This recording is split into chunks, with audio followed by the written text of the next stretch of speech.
Hello mga ka-vlogger. Nakausapin ko lang yung kapatid ko kasi may itatanong ako sa kanya. Be, nakita mo si Pagata kahapon? Iyo po. Nagpa-picture ka?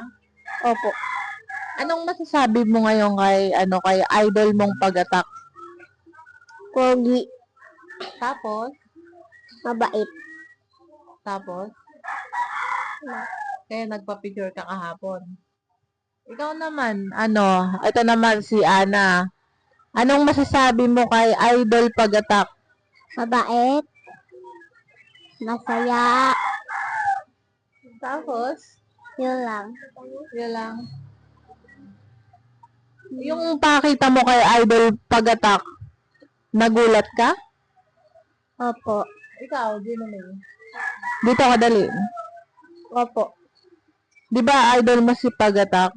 Bakit mo siya naging idol? Naka-follow kasi po ako sa kanya. Palagi mong pinapanood yung mga video niya? Opo. Nung napapanood mo yung video niya, anong masasabi mo sa kanya? Diba? Magaling siya magawa ng content? Opo. Natutuwa ka? Opo. O, ikaw naman, Ana. Nakita mo na sa Facebook si idol mong Pagatak? Anong masasabi mo? Ano ang nakita mong video sa kanya na natuwa ka?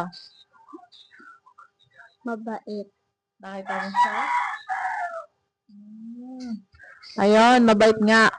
Ayun, Pagatak, andito na yung mga followers mong mga bata, natutuwa daw siya sa mga ginagawa mong content.